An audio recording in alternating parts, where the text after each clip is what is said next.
I have great pleasure in welcoming His Excellency Timoko Mele Kone, Vice President of the Republic of Côte d'Ivoire, and I invite him to address the Assembly. Excellences, Monsieur le Président de la 78e session de l'Assemblée générale des Nations unies, Excellences, Mesdames et Messieurs les chefs d'État et de gouvernement, Excellences, Monsieur Antonio Guterres, Secrétaire général des Nations unies, Excellences, Mesdames et Messieurs, honorables délégués, Monsieur le Président, représentant à cette tribune le Président de la République de Côte d'Ivoire, Son Excellence Monsieur Alassane Ouattara, je voudrais vous adresser ces chaleureuses et cordiales salutations auxquelles je m'associe. Je voudrais également, au nom du Président Alassane Ouattara, exprimer nos chaleureuses félicitations à vous, Monsieur le Président de la 78e session de l'Assemblée générale des Nations unies, non seulement pour votre élection, mais également pour la conduite efficace de nos travaux. Au Secrétaire général des Nations unies, je voudrais renouveler la reconnaissance de la Côte d'Ivoire et le plein soutien du gouvernement ivoirien à ces différentes initiatives visant à faire de l'ONU plus que jamais un centre où s'harmonisent les efforts des nations. Monsieur le Président, Excellences, Mesdames et Messieurs, notre session se tient dans un contexte de grande incertitude pour notre planète et pour nos États, confrontés à des crises de grande ampleur. Cette situation entrave significativement la mise en œuvre de l'agenda 2030 des Nations unies sur le développement durable et limite notre capacité à relever collectivement ces défis. À l'heure du bilan, nous devons nous rendre à l'évidence que les ressources attendues pour le financement de cet important agenda manquent à l'appel, notamment pour les pays en développement.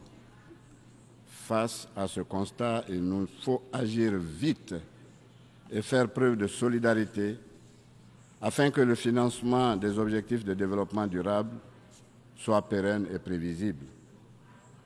La noble ambition de l'agenda 2030 ne peut continuer d'être tributaire des dépenses de sécurité qui augmentent d'année en année à travers le monde.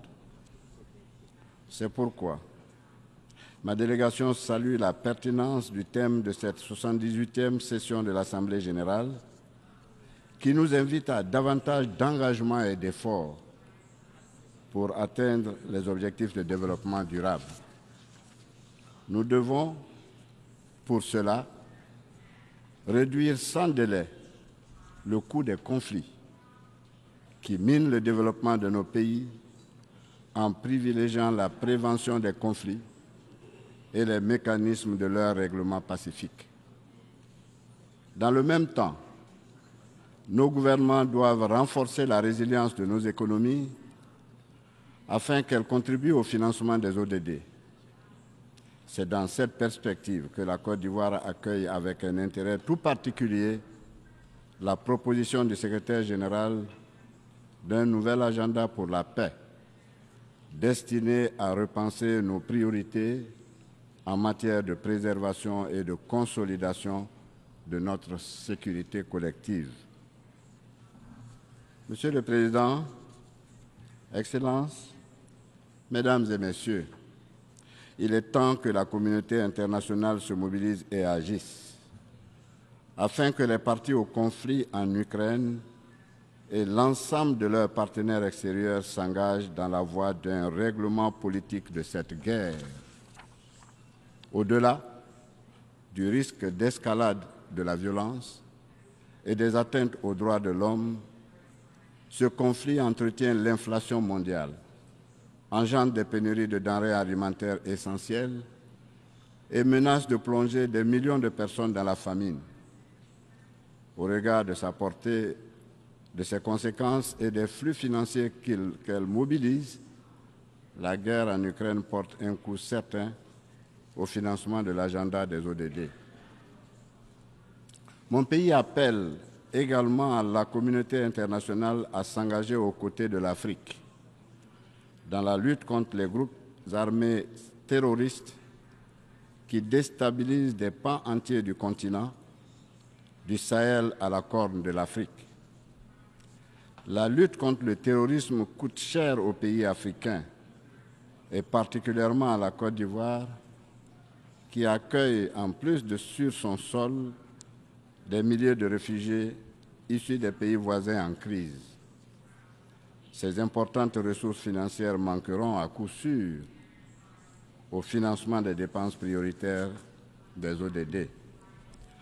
Partout où ils sévissent, les groupes terroristes armés réduisent à néant des décennies de progrès dans les secteurs essentiels de l'éducation, de la santé, de la culture et du travail. Mieux, ils dénient aux femmes et aux minorités leurs droits fondamentaux et rejettent toute idée de liberté et de démocratie. C'est dans cette perspective que mon pays invite les Nations Unies et la Communauté économique des États de l'Afrique de l'Ouest, la CEDEAO, à examiner les modalités de financement du plan d'action prioritaire antiterroriste adopté par la CEDEAO en 2019 et qui tarde à être mis en œuvre. Pour sa part, la Côte d'Ivoire veille au fonctionnement effectif de l'Académie internationale de la lutte contre le terrorisme de Jacquesville, créée en collaboration avec l'appui des partenaires bilatéraux et multilatéraux et qui jouit déjà d'une excellente réputation. Monsieur le Président, Excellences, Mesdames et Messieurs, le dérèglement climatique demeure entier et impacte très fortement nos économies et notre capacité à répondre aux défis du financement du développement. Les pays en développement comme la Côte d'Ivoire, qui y contribuent de façon marginale, sont touchés de manière disproportionnée et en paient le plus lourd tribut. Tenant compte de sa vocation agricole, mon pays ambitionne de renforcer la lutte contre les effets du changement climatique afin d'améliorer la résilience des populations. Il s'agit, dans un premier temps, d'améliorer la gestion durable des ressources naturelles et de la biodiversité, et ensuite, dans un deuxième temps, d'amener les populations à développer une conscience citoyenne en matière de préservation de l'environnement et de promotion du développement durable. À cette fin, nous exhortons les partenaires qui se sont engagés à nos côtés lors de la COP 15, organisée à Abidjan en mai 2023, à poursuivre leur soutien en faveur de la mise en œuvre de l'initiative d'Abidjan, appelée aussi Abidjan Legacy Programme. Cette initiative de référence en matière de restauration des terres, de préservation de la biodiversité et de développement d'une agriculture responsable constitue une chance à saisir pour les générations actuelles et à venir. Face aux enjeux actuels, les partenaires bilatéraux et multilatéraux doivent tenir leurs engagements financiers au titre de l'accord de Paris sur le climat et faciliter de ce fait l'entrée en vigueur du Fonds pour les pertes et dommages créé lors de la COP 27 en Égypte. La Côte d'Ivoire se réjouit du succès du sommet africain sur le climat tenu à Nairobi les 5 et 6 septembre 2023 et de l'exceptionnelle mobilisation du continent pour faire entendre sa voix lors de la prochaine COP 28 à Dubaï. C'est le lieu d'inviter la communauté internationale à soutenir les recommandations de Nairobi sur le climat, notamment en ce qui concerne l'accroissement de la capacité de production des énergies renouvelables sur le continent.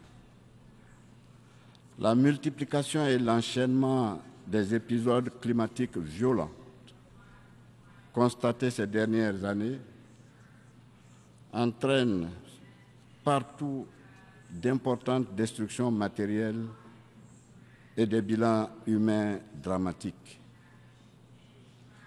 Ces ravages, pris de notre inaction climatique, effacent les progrès réalisés dans l'atteinte des ODD, en particulier par les pays les plus vulnérables au réchauffement climatique. C'est dire combien la lutte contre le réchauffement climatique va nécessiter davantage de solidarité et de ressources dédiées au financement des ODD, de même que l'adaptation de nos économies et de nos sociétés. Monsieur le Président, la pandémie de la COVID-19 a révélé la fragilité de nos systèmes de santé et ralenti, entre autres, le rythme de la croissance économique sur le continent africain. Elle a surtout rappelé l'importance de bâtir une réelle solidarité internationale pour faire face aux menaces multiformes auxquelles l'humanité demeure exposée. Les effets de cette pandémie continuent de peser sur nos économies et sur notre capacité à faire face à la demande sociale pressante. Nous devons tirer tous les enseignements d'un péril qui pourrait à nouveau menacer le monde entier. C'est pourquoi ma délégation salue la tenue, au cours de la présente session, des rencontres de haut niveau sur la prévention, la préparation et la riposte face aux pandémies, la lutte contre la tuberculose ainsi que la couverture sanitaire universelle.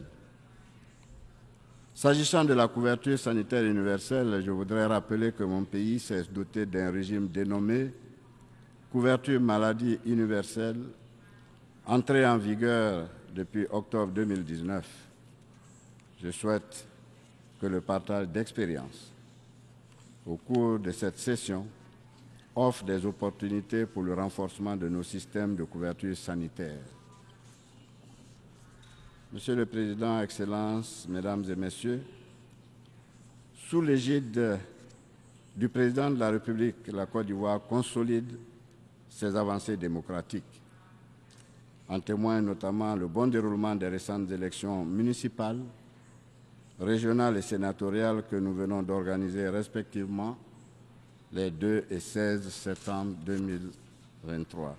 Ces élections ont vu la participation de toutes les grandes formations politiques du pays et se sont déroulées dans la transparence et dans un climat apaisé, démontrant ainsi la maturité politique du peuple ivoirien.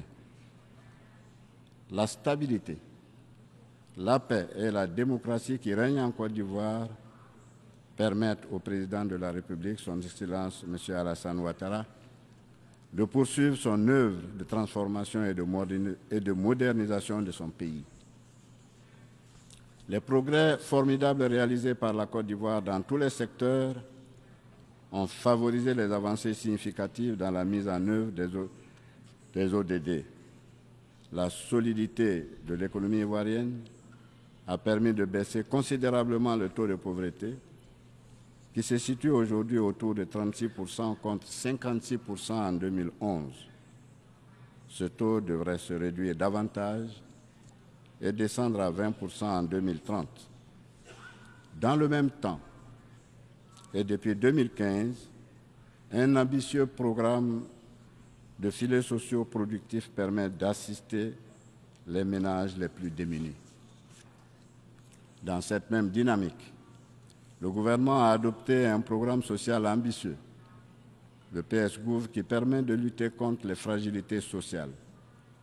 Cette politique de gouvernement et les plans nationaux de développement successifs ont permis d'améliorer l'état des ODD en Côte d'Ivoire, mais toutefois, ces progrès sociaux sont fortement fragilisés par l'afflux massif de réfugiés en provenance de pays voisins frappés par le terrorisme.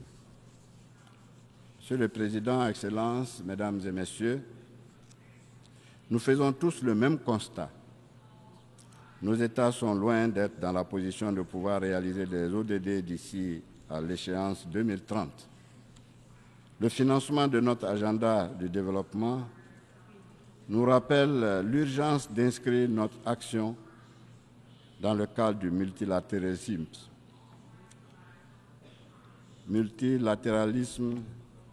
qui est tout indiqué pour aborder les défis globaux du moment.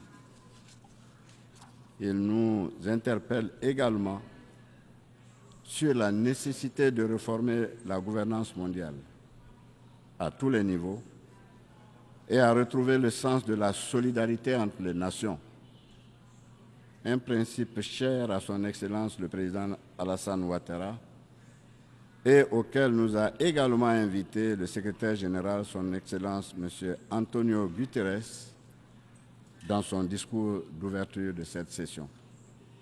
Je vous remercie. On behalf of the Assembly, I wish to thank the Vice President of the Republic of Ivory Coast for the statement just made, and I request protocol to escort His Excellency.